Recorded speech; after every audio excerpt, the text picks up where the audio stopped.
This is hot sauce braised short ribs with winter squash. Doom, doom, doom, doom, doom. That's the music, right?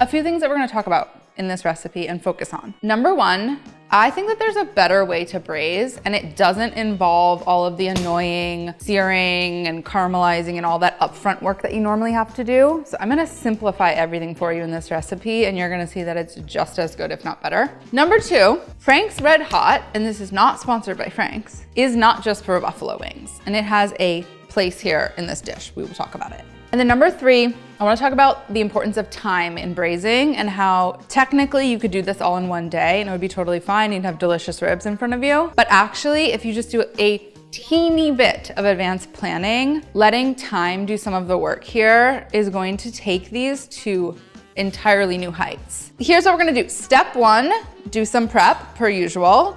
I have my oven preheated to 450. I have a big chunker of ginger, and I'm just gonna thinly slice it into planks. We're basically setting up the aromatics for the braise here so that we can just dump it all into a pot. And ginger is like the backbone of flavor in this recipe. A good amount of sliced ginger just into planks, just like that. I'm gonna cut one large red onion in half. I'm peeling away the papery guys.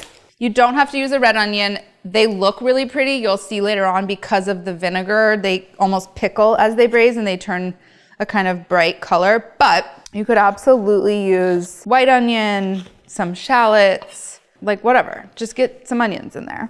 And then I'm just gonna separate and smash the cloves of one entire head of garlic. So that's about 12 to 14 cloves. Okay, so little technique, I've showed this before, but I will continue to show it till the end of time because it's the best way to get skins off of garlic. Use the flat side of your knife, not the sharp side, and smash down with the heel of your palm, and then they just like break away and peel away and you have garlic. So we did our prep. That was very minimal prep.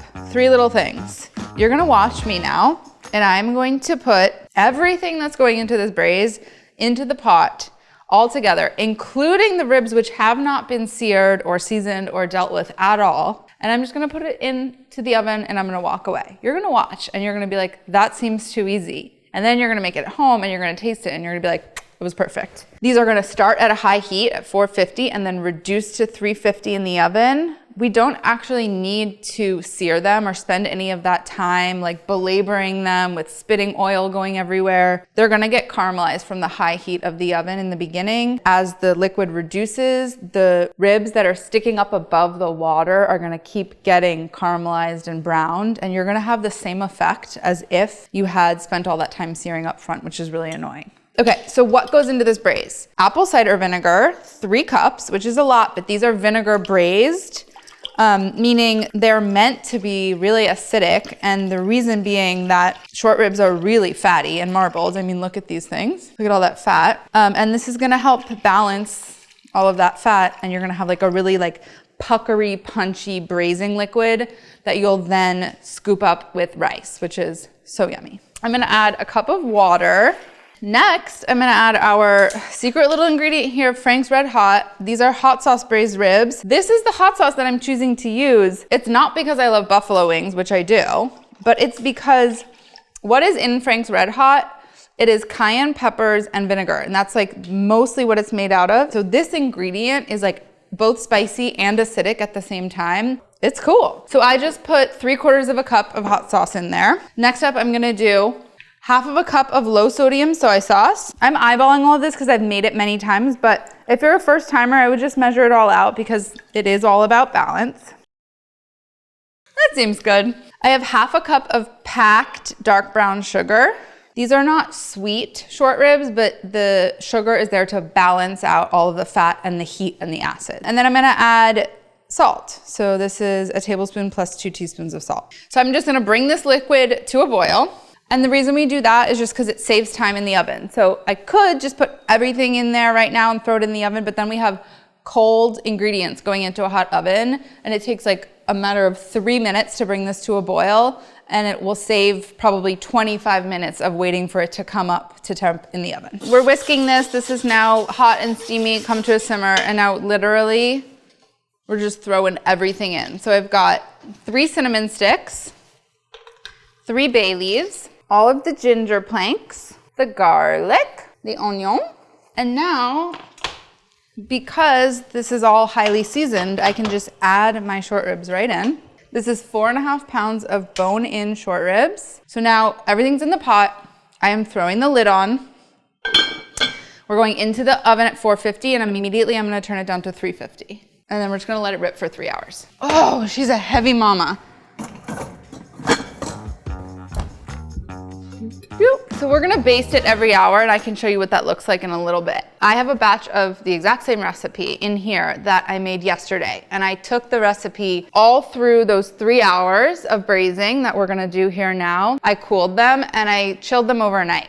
And I did that because the ribs are gonna benefit so much from spending 24 hours sitting in that really delicious, vinegary, sweet, salty, gingery liquid, and then coming back up to temperature the next day. You're giving it 24 more hours for all of the flavors to meld together, and it makes a huge difference. So do you have to do it? No. Could you eat these tonight? 100. If you have the time to plan in advance, does it take any more time to do them the day before? Not a single second longer. It just means you gotta wait till tomorrow to eat them. Come on over here where we have a pot that's been going for about an hour. We're gonna baste it.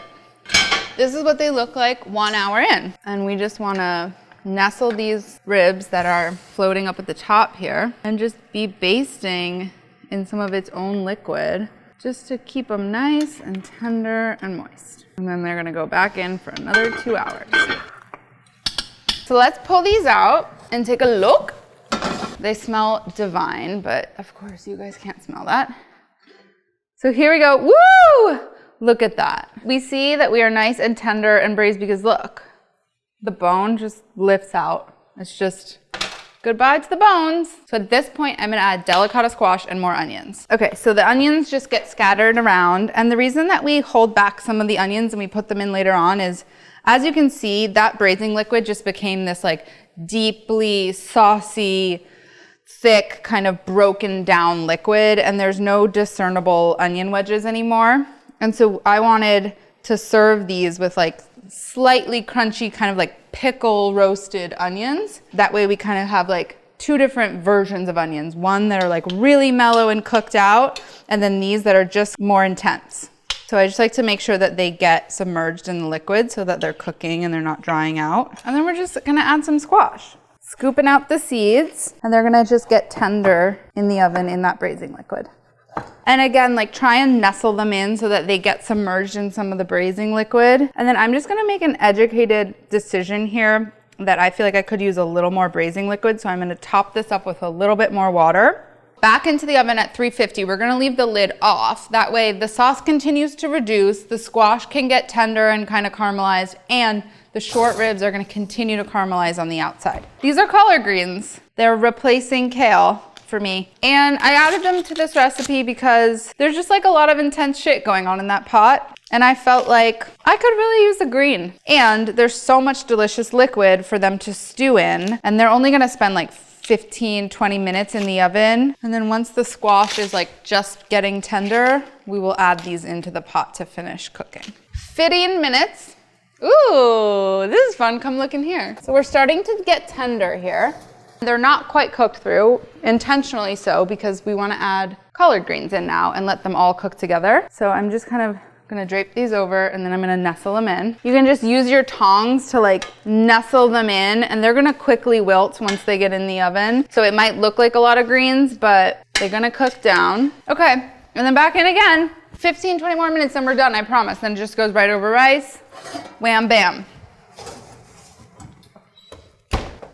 Okay, Georges, look at it's still burbling. Can you see that? Look at that little sim saru.